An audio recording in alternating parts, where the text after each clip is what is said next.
Hello and welcome everybody. This is Dave from RectifyGaming.com here with another Rectify review, and this time we are taking a look at the newest expansion for Destiny 2, Destiny 2 Forsaken.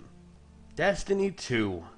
The Destiny franchise has had a long history in a very short amount of time.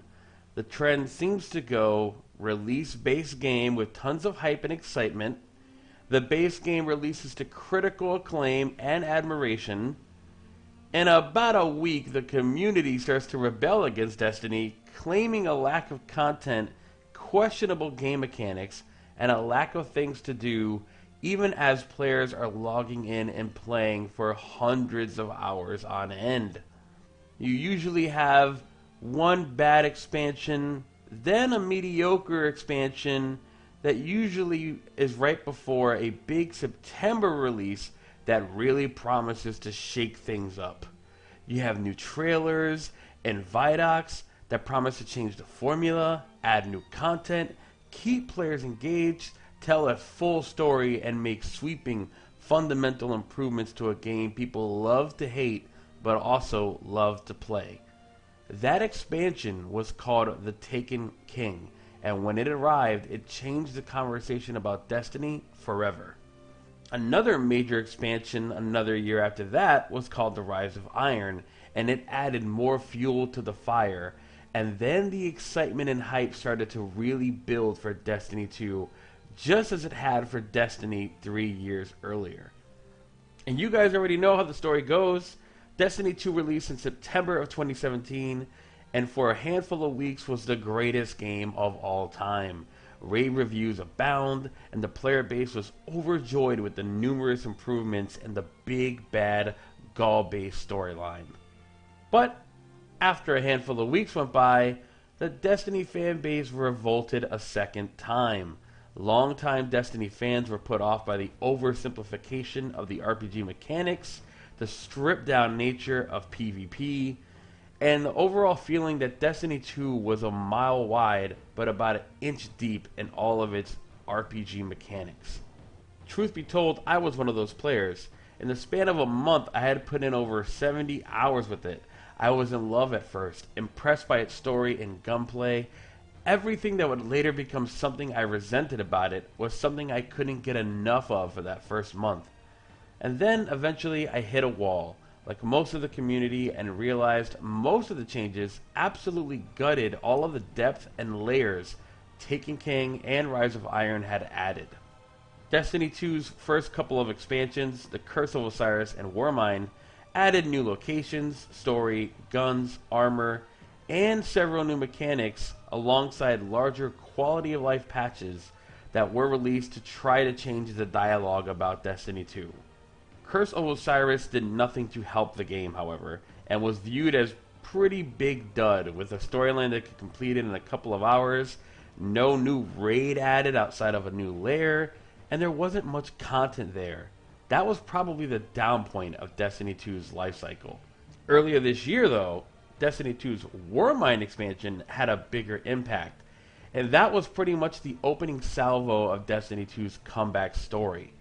Forsaken was announced shortly after and prepped up as the next Taken King, the next major piece of content that would save Destiny 2. And while I'm not sure that Destiny 2 needed saving, it did need something. A new start, a change in direction to give the community a shot in the arm, and it overall just needed a second life. Destiny 2 Forsaken does exactly that. Starting off with the proverbial bang, the Forsaken campaign begins with the death of fellow Vanguard Cade 6 at the hands of Uldren Sov and his 8 Barons. What follows is a very clear and direct revenge story as your Guardian abandons the Vanguard and joins Petra, back from the Taken King, on a quest for vengeance. Right away, the streamlined and smaller scale of the story resonates in a much bigger way. The stripped-down narrative allows for a more meaningful story to be told, with a clear set of villains and an obvious motivational pull to continue your quest. This is a stark contrast to the abstract and lackluster effort for the original campaign and the story that it tried to tell. But everyone knows it doesn't just start and end with the story campaigns. So in addition to that, there is a much larger suite of features and additions that try to bring back a lot of the depth Destiny 2 or Destiny used to have. The biggest and most obvious are two brand new locations. The Tangled Shore and the Dreaming City are massive new patrol zones. They are both full of new secrets to discover and enemies to shoot. These two zones are huge and they bring a very different dimension to the game. The Tangled Shore is home to the Scorn, a group of Fallen that follow Uldren. The Scorn are the first all-new enemy faction since the Taken. The Scorn are full-on Mad Max meets Destiny, with clamped metal armor, loose straps, big shrapnel weapons that they attack you with. They just overall seem like a roving band of fallen bandits. The Dreaming City is a stark contrast to the Mad Max styles of the Tangled Shore, and it lies in the home world of the Awoken, one of the 3 playable races in Destiny. The Dreaming City is the most stunning Destiny location yet. It features a vastly different look to the rest of the game, with huge sightlines and secrets galore. It feels like part Asgard, part Lord of the Rings, and is also home to the brand new raid. Outside of the locations, the other major change Forsaken adds is the gear system itself. When Destiny 2 debuted, it featured an armor and a weapon system that had fixed rolls on everything. If you played and picked up a legendary scout rifle, say Nameless Midnight for example, the 200th Nameless Midnight was the exact same as the first one you picked up. This system severely limited the longevity of the endgame. If you put any kind of decent time into Destiny 2, you would have earned so many duplicate legendary and exotic weapons or armor throughout Destiny 2 that after a while you just become numb to it. You feel nothing. There's no hype, no mystery, no excitement. If you are trying to play a game poised as a huge, persistent action RPG, getting loot and having it be meaningful is a big part of it. Now with Forsaken, Bungie has brought the grind back to Destiny, but in a good way. Now weapons and armor roll with random traits, mods, and perks. This one addition adds a ton of replayability to the game, as the hunt for your perfect build is something you can actually realistically chase down. Now when I get the 200th Nameless Midnight, I will actually check it right away to see if I get that perfect combination of stats. Another major addition to the game are Warlocks, Titans, and Hunters. All have a brand new subclass and super for each elemental build. This adds a whole new layer to the meta, as now players can experiment with their new abilities and try to form a build and a fire team based on what their new favorite class build is. And these two big changes are joined by a couple of pages worth of changes and adjustments to all of the various systems Destiny 2 has. The economy, the time to kill, even weapon loadouts and ammo economy have been implemented that all harken back to the style of the original game. But it's not just all new behind the system changes and changes to your loadouts. There is a brand new mode that Bungie has debuted with Forsaken outside of the campaign, and it is called Gambit. Gambit is a hybrid. It's like the Blade of Destiny 2. It's a bridge connecting PvE and PvP in one big, action-filled match. Every round of Gambit pits 2 teams of 4 against each other as the Drifter, a new character who's very mysterious, tells both teams who they will face. When the round starts, both teams will run out into their own map and hunt down waves of AI enemies and collect a new resource called motes. When a team collects and banks a total of 75 motes, they summon their primeval, their boss. The first team to summon and kill their primeval wins the round.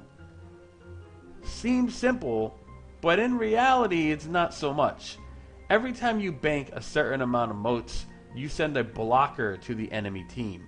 The enemy team then has to kill the blocker to regain the ability to bank their own motes, and they will be doing the same to you all the time.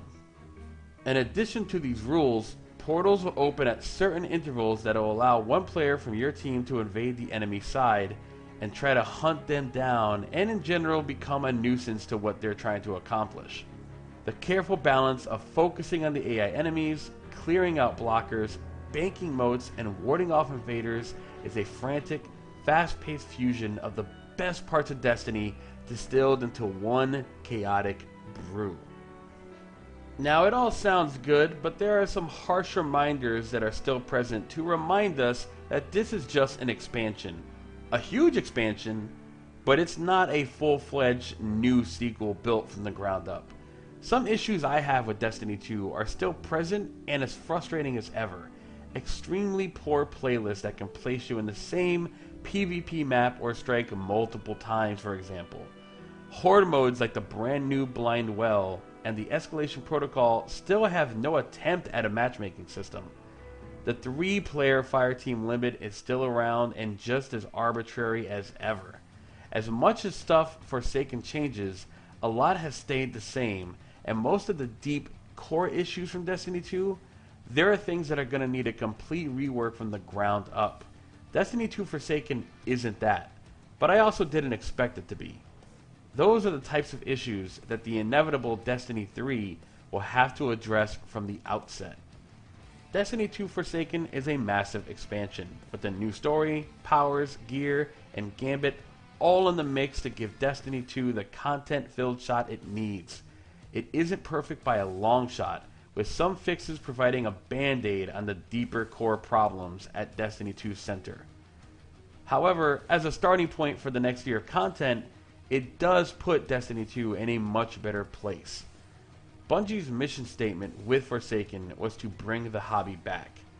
If the playtime I poured in so far is any indication, mission accomplished. 7 out of 10. Check out the full review over at rectifiedgaming.com and stay tuned for more sessions and playthroughs of Destiny Forsaken content right here on our YouTube channel. Thanks for watching, everybody, and I'll see you guys next time. We have a deal.